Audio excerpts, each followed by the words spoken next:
Bir daha salam, əziz müdavimlər. Gəlin indi növbəti sualın izahına baxaq. Mən yenə sualı oxuyacağam və sizə izah edəcəm. Müəllim sinifdə qrup işini təşkil edir. Sinifdə müxtəlif xüsusiyyətlərə malik olan şagirdlər var. Digər şagirdlər onlara qarşı dözümlülük göstərmir, fikirlərini qəbul etmək istəmirlər. Belə situasiyada müəllimin hansı strategiyası səmərəli deyil, yəni sizdən səhv olanı istəyir. Situasiya budur ki, qrup işində şagirdlər var, müxtəlif xüsusiyyətə malikdir və onlar bir-biri ilə daha belə açıq sözlə desək, yola getmirlər, bir-birinə qarşı dözümlülük göstərmir və biz buradan səhv olanları, yəni düzgün olmayanları seçməliyik strategiyalarda. Baxaq. Birdə deyir ki, müəllim şagirdlərə hər kəsin özünə məxsus güclü tərəfləri və çətinlikləri olduğunu anlamağa yardım etmək üçün müzakirə təşkil edir. Doğru strategiyadır. Düzdür, müəllim şagirdlərə izah edir ki, hər kəs fərqlidir, güclü və çətin tərəfləri var. 2-yə baxaq. 1 doğrudur, aid deyil yəni bu.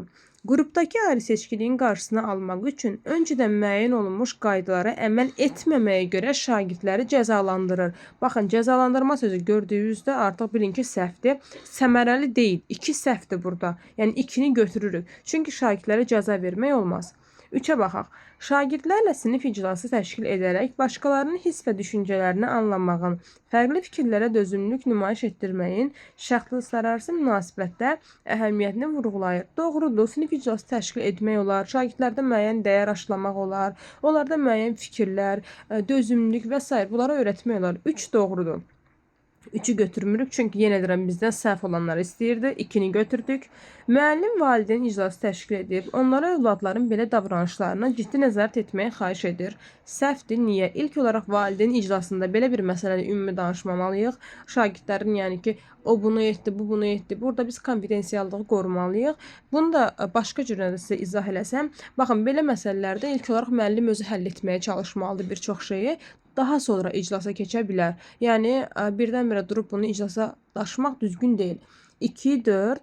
Müəllim şagirdlər arasında bu cür hadisələrin qarşısını almaq üçün onlara ayrı-ayrı qruplarda işləməyə tapşırır. Bu da tamamilə səhv bir anlayışdır. Əksinə uşaqlar arasında birlik yaratmaq, yəni onları bir-birinə qarşı belə deyim də alışdırmaq lazımdır. Lakin burada müəllim daha da onları bir-birinə uzaqlaşdırır, ayrı-ayrı qrupa salır və bu uşaqlar arasında daha böyük fərqə, uçuruma aparır.